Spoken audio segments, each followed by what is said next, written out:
नाज़रीन, यूरोपीय ममालिक में इस वक्त ह्यूमन डॉग्स यानी इंसानी कुत्तों का बहुत ज्यादा जोर है।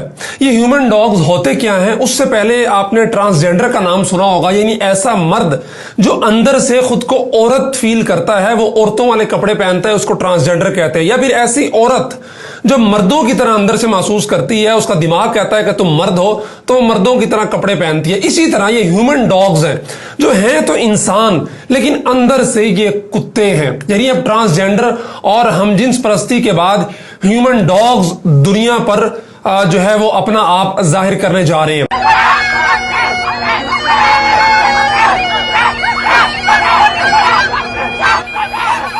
इन्होंने अपने लिए एक अलग झंडा भी तैयार कर लिया है और अलग मुल्क का भी मुतालबा कर दिया है। और कुत्ते को चूंकि हड्डी बहुत ज्यादा पसंद होती है, उसको चाहिए होती है, इसलिए इनके झंडे के वस्त में बड़ी बड़ी हड्डियों की तस्वीरें हैं जो आप वीडियो के अंदर देख भी रहे हैं।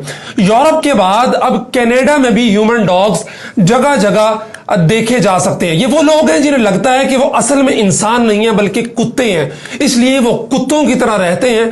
चेहरे पर कुत्तों वाला मास्क पहनते हैं, पीछे से दुम निकाली होती है, जुबान निकाली होती है, गले में पटा डाला होता है, कुत्तों की तरह खाना पीना भौंकना गुर्राना और वही रहन सहन, हत्ता कि एक टांग उठाकर पेशाब करना भी ये इसीलिए जो है वो करते हैं कि चूंकि ये खुद को कुत्ता समझते हैं। लेकिन ये कुत्ता बनना इतना आसान भी नहीं है कि कोई भी शख्स जब चाहेगा और कुत्ता बनने का ऐलान कर देगा और लोग इसको कुत्ता मानना शुरू कर देंगे, ये मखसूस लिबास पहन लेगा। बल्कि खुद को इस कम्युनिटी के अंदर शामिल करवाने के लिए बहुत मुश्किल तरबियत के मराहिल से गुजरना पड़ता है। ये ट्रेनिंग के लिए खास अकेडमीज बनी हुई हैं जहां पे भारी फीसें देकर ये लोग खुद को कुत्ता बनवाने के मराहिल से गुजरते हैं और कुत्तापन के सारे आदाबो अतवार वहां पर सिखाए जाते हैं ताकि ये बंदा जिसको अल्लाह ने इंसान बनाया था सही मानों के अंदर जो है वो कुत्ता बन सके। टोरंटो से एक डॉक्टर साहब ने लिखा है कि अब पब्लिक बसों में सफर करते हुए मोहतात रहना होगा कि किसी भी वक्त इंसानी कुत्ता आप पर भौंक सकता है, मुमकिन है वो आपको काट भी ले, इसलिए एहतियात किया कीजिए।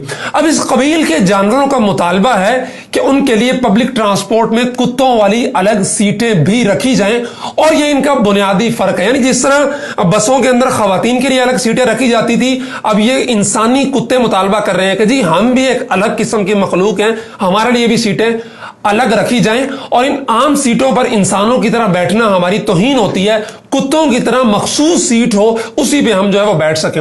और ये इंसानी कुत्तों की तादाद कोई थोड़ी नहीं है, सिर्फ बरतानिया के अंदर 10,000 ऐसे लोग हैं जो खुद को कुत्ता कंसीडर करके मुआशरे के अंदर उसी तरह की हरकत करते हैं। पूरे यूरोप की तादाद बहुत बड़ी है और हैरत की बात यह है कि बेशतर आला तालीम याफ्ता और अच्छे ओहदों पर फाइज लोग हैं जो खुद को इन आदातों अतवार से गुजार कर जो है वो कुत्ता बन रहे हैं। और सिर्फ ये कुत्ते नहीं बनते हैं बल्कि इनमें कुत्ते भी हैं और कुतियां भी हैं। यानी वो औरतें जो खुद को ह्यूमन डॉग के तौर पर मुतारफ करवा रही हैं उनमें औरतें भी शामिल। और हद तो ये है कि बरतानिया की लंदन पुलिस ने ऐसे ही 2 कुत्तों की खिदमत भी हासिल की हैं और उन्हें पुलिस में बतौर खोजी कुत्ते के तौर पर भर्ती किया जा चुका है। चंद रोज कबल ही उनकी तस्वीर भी वायरल हुई थी कि 2 पुलिस वाले उन्हें जंजीरों से पकड़कर किसी मुलजिम को तलाश कर रहे थे। नाजरीन, ये सारी कहानी का सुनाने का आपको मकसद और ये इतनी दफा कुत्ता कुत्ता रिपीट करने का जो मकसद था वो ये था कि ये वो आजादी है जिसका आज हमारे ही कुछ लोग तस्करा करते हैं कि यूरोप में इंसान को बहुत ज्यादा आजादी हासिल है। उस आजादी हासिल करने के बाद वहां के लोग किस नहज पे चल पड़े हैं, ये उसकी एक अदना सी मिसाल है। ये यूरोपीय तहजीब का वो तोहफा है जो हम ना ही उसको लें और हमारी तरफ ना ही आए तो फिर ही बेहतर है। और इन सारी चीजों को देखते हुए हम अल्लाह का शुक्र अदा करते हैं कि उसने हमें इंसान न सिर्फ पैदा किया बल्कि मुसलमान पैदा किया, कि हमारे दीन ने हमें समझाया कि इंसान अशरफुल मखलूकात है। इंसान तो ये लोग भी हैं जो खुद को ह्यूमन डॉग समझते हैं, लेकिन ये खुद को इंसान समझने के बजाय खुद को एक कुत्ता कंसीडर कर रहे हैं। इसी चीज के बारे में इकबाल ने कहा था कि तुम्हारी तहजीब अपने खंजर से आप ही खुदकुशी कर लेगी, जो शाख नाजुक पे आशियाना बनेगा वो नापायदार होगा।